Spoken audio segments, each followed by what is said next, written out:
So this video is for you if you're looking for change, or you're struggling with unhappiness or lack of motivation, and you just feel like there's something more to this whole motherhood thing. Hey friends, welcome back. If you're new here, hi, my name is Kait. I would love to have you subscribe and join the community here. If you want to know what you're getting in for, we talk about mom life. I talk a lot about foster care, as I am a foster parent. We do family vlogs. We also talk about intentional living.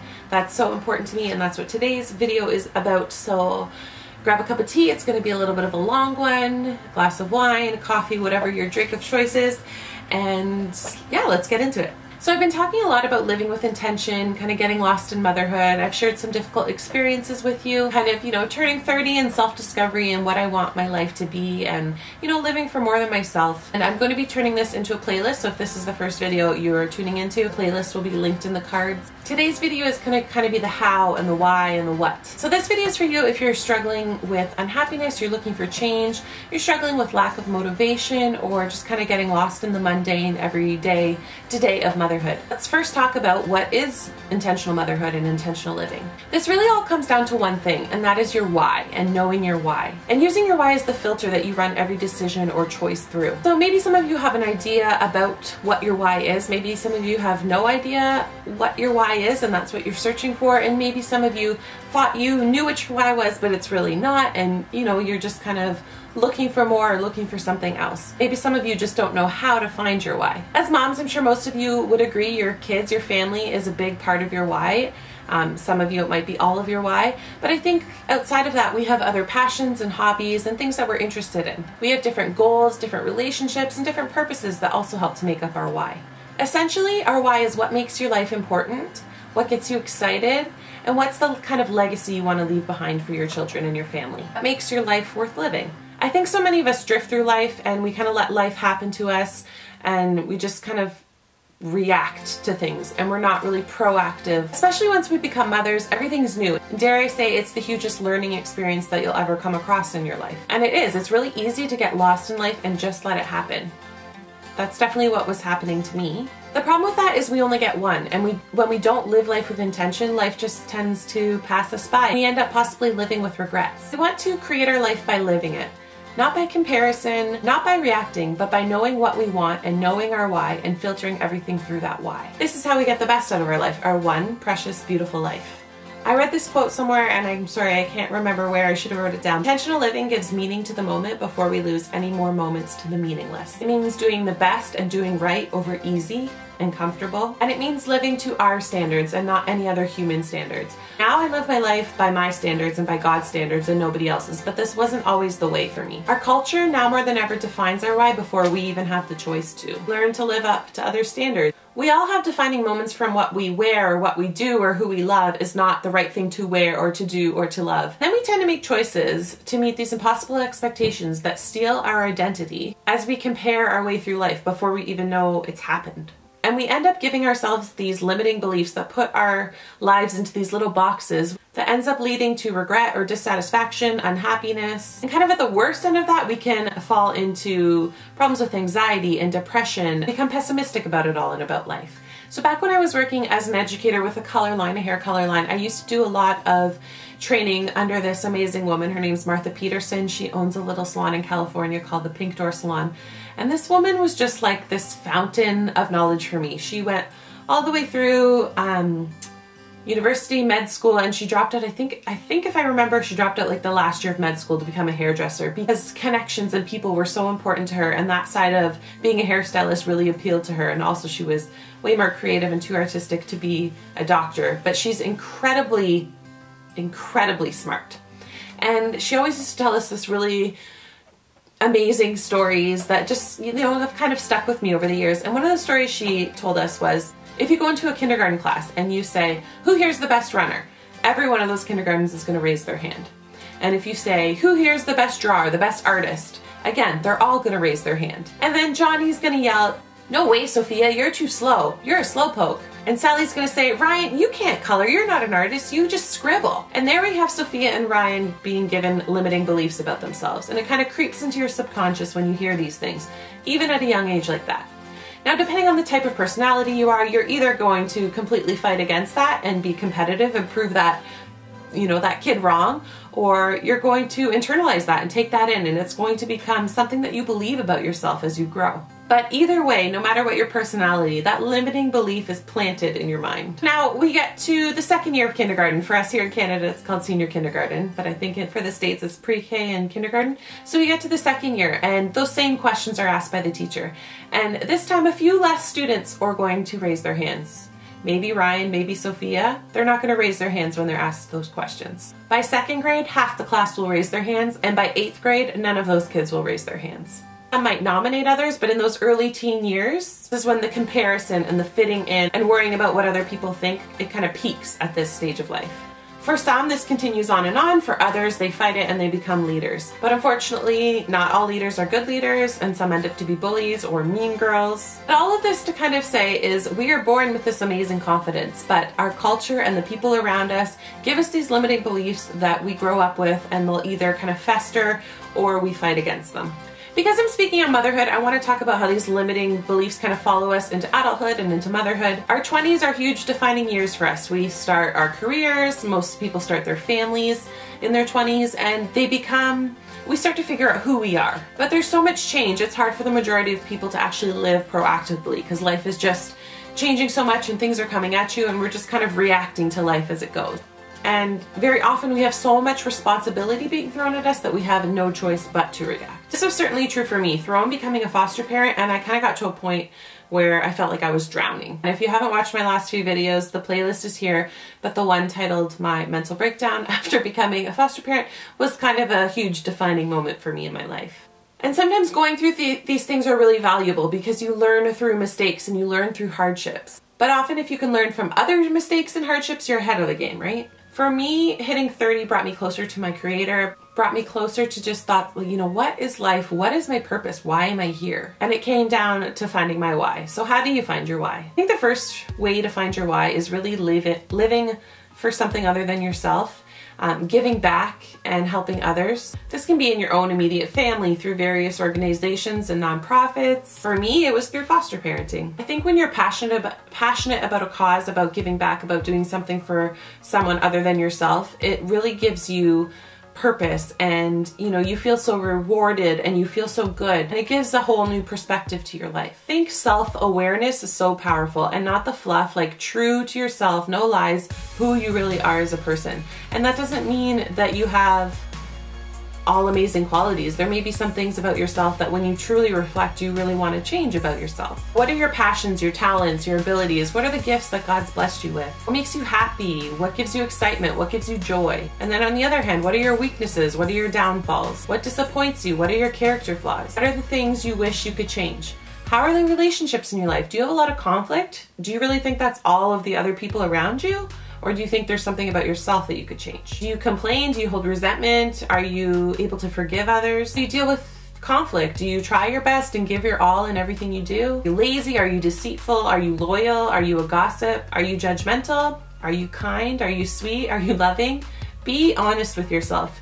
If you lie to yourself, there's no way that you can grow, because you're living in this bubble of thinking that everything's just okay and you're the best person in the world. You're leaving yourself no room for growth. You have to be brutally honest with yourself when you're in this kind of self-awareness step.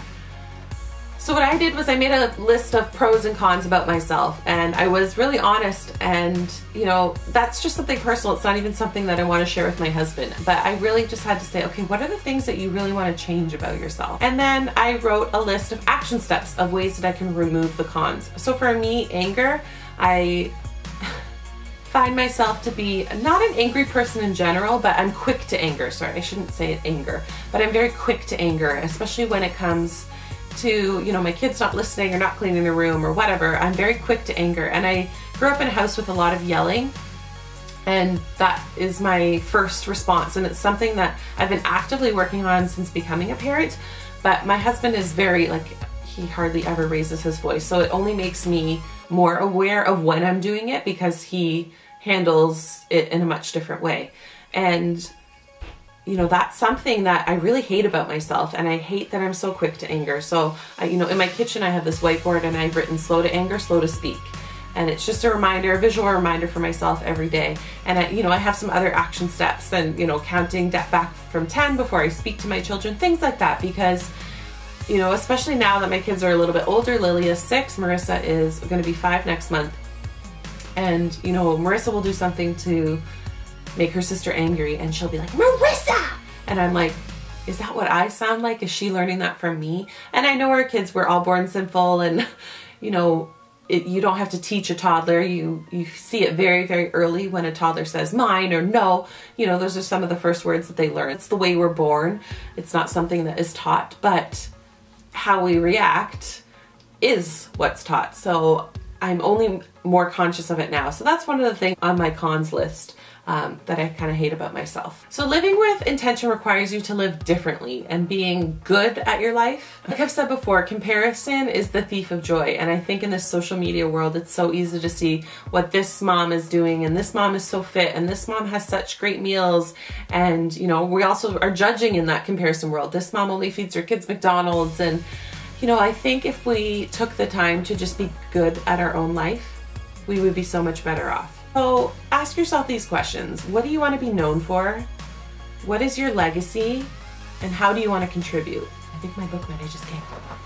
My book is here! I wrote a book, guys. I'm going to have another video coming up on that. When you've answered these questions and you've taken some time for personal reflection, I think you're on your way to finding your purpose and finding your why. Sometimes it takes some time and some refining, some trial and error, and more growth and development. When you define your why, your goals become much clearer of what you want in this life. And I always say, don't be scared to dream big.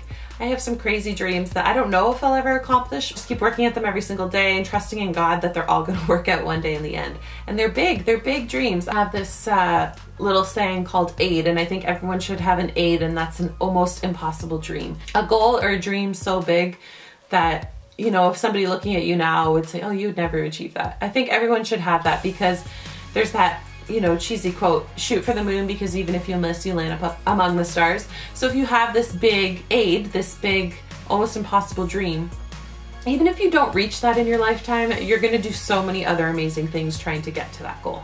Living with intention means learning from others, learning from others, but not comparing yourself to others, staying curious, staying committed and never giving up. There's this really awesome quote from Ralph Marston I came across. The quality of your commitments will determine the course of your life. And another one from Annie Dillard is, how we spend our days is how we spend our life. That might seem like very simple. You actually really kind of dive into that quote. We only have one life, and each day is a chance to live the best of it. And, I like to wake up, what would my perfect day be today? And how can I live? And even though I'm stuck doing laundry and dishes and, little mundane things, how can I find joy in that? And how can I live purposefully? And what choices can I make? And how do I get to that AID, that big, almost impossible dream? Like, how do I get there? What steps can I take today to get there? And I know this might seem all overwhelming if you've never really thought about living an intentional life before, and you just kind of let life happen to you. And people are in a bad place, some people are in a good place, but neither of them are living with intention.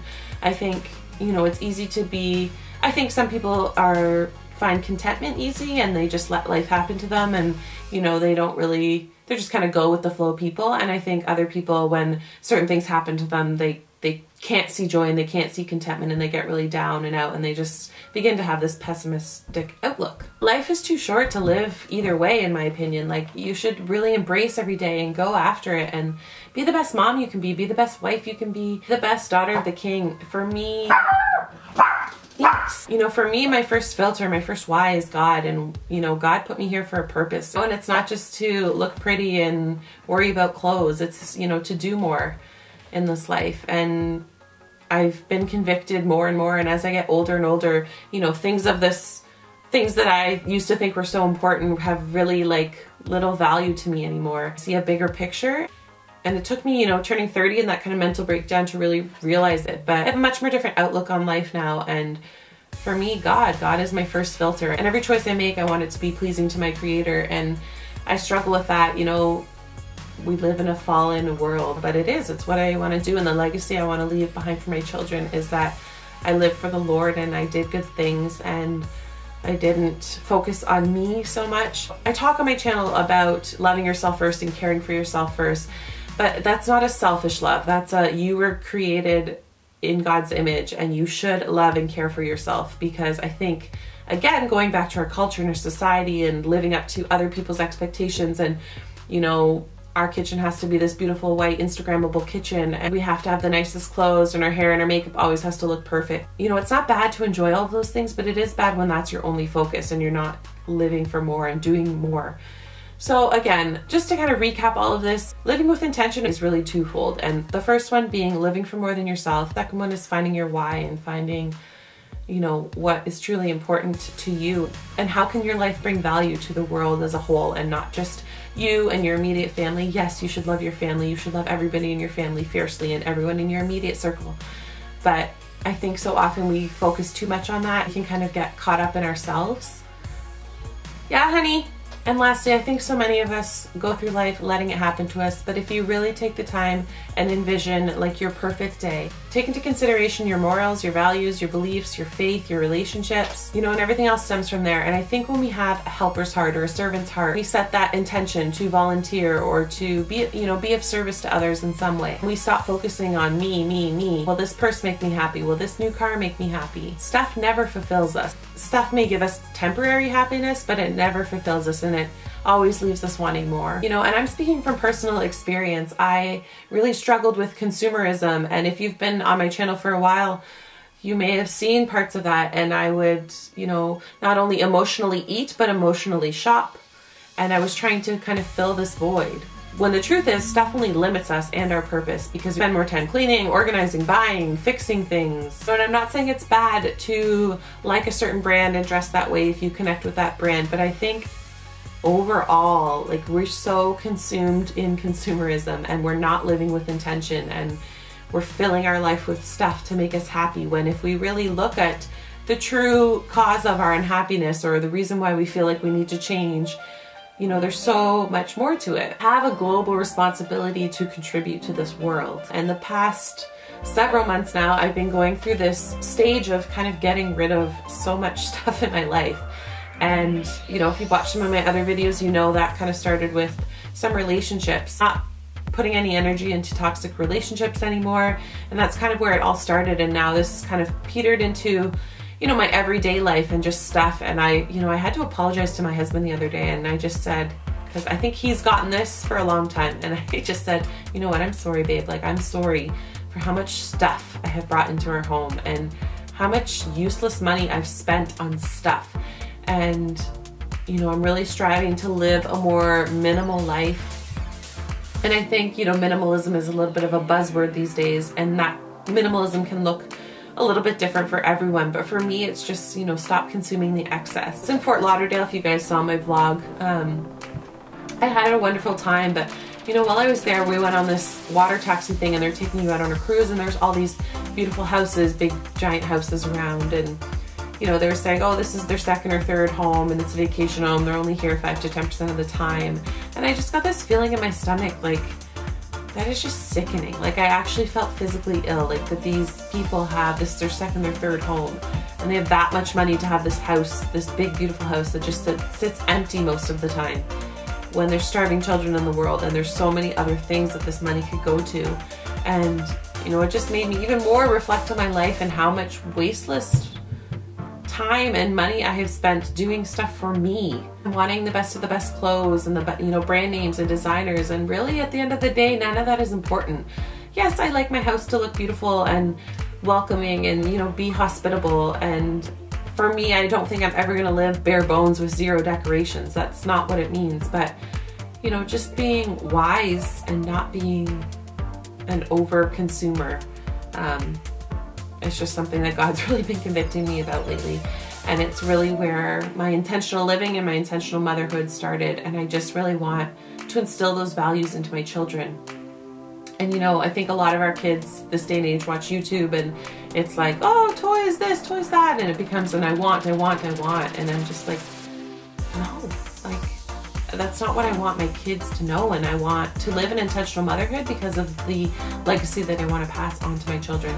So anyways, I know this was long, guys, but if any of this resonates with you, throw a thumbs up down there. Talk about it in the comments. Let's get a conversation going. Maybe I'm alone in this, you know, for wanting more and wanting different than what I think our culture has kind of succumbed, is that the right word? Succumbed to. But yeah, anyways, thank you guys so much for watching. I know it was a long one, so thank you for sticking to the end. Again, please consider subscribing if you're new here. I'd love to have you, and I'll see you on the next one. Bye!